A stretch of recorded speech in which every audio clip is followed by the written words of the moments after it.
Se lhe fosse confiado uma tarefa muito importante e quem lhe confiou a tarefa chegasse de repente e lhe pegasse dormindo, o que você faria? Eu tenho um texto para nós refletir. E ele se encontra em Marcos 13, versículo 34. E ele vai dizer assim: A vinda do Filho do Homem pode ser ilustrada pela história de um homem que partiu numa longa viagem. Quando saiu de casa, deu instruções a cada um de seus servos sobre o que fazer e disse ao porteiro que vigiasse, à espera de sua volta. Vocês também devem vigiar, pois não sabem quando o dono da casa voltará, à tarde, à meia-noite, de madrugada ou ao amanhecer, que ele não os encontre dormindo, quando chegar sem aviso. Eu lhes digo o que digo a todos: vigiem. Esse texto se trata de uma parábola de Jesus.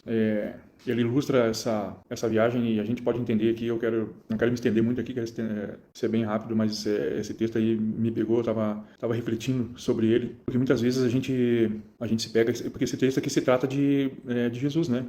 Na volta dele.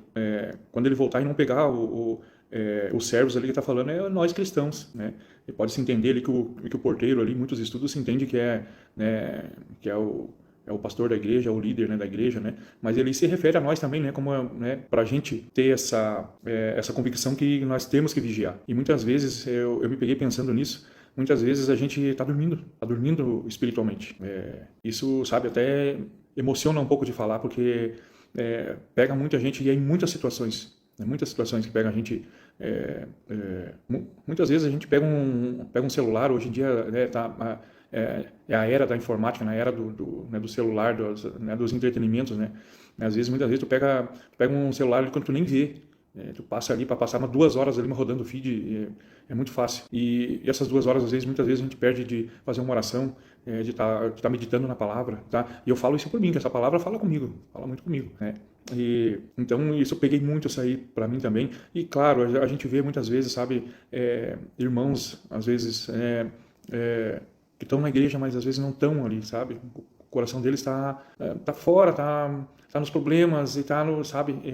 Estão dormindo espiritualmente, sabe? Não estão com o coração voltado para o Espírito Santo, sabe? E às vezes tu tem um chamado, sabe, de Deus. Deus tem uma obra na tua vida, ele confiou, como diz o texto, como diz a parábola ali, ele confiou um talento, um dom para cada um de nós. E muitas vezes a gente está dormindo. Muitas vezes a gente está dentro da igreja e está dormindo. E isso aí me pegou e eu queria passar para vocês. Irmão, minha irmã, acorda. Acorda, porque o Filho do Homem, ele está às portas. A gente sabe disso. E eu falo isso com o coração apertado, porque eu me pego nisso também. Me pego dormindo por muitas vezes. Vamos acordar, porque a qualquer momento ele pode bater e pegar nós dormindo. E daí, como é que vai ser, tá bom? Queria deixar essa palavra com você, para você refletir mesmo e dar aquele clique, aquele start, assim, eu tenho que acordar, tá bom? Quero deixar isso aí com vocês, que Deus abençoe vocês, que possamos estar sempre com o Espírito Santo nos guiando para quando Ele voltar não pegar nós dormindo. Deus abençoe a todos e uma ótima semana.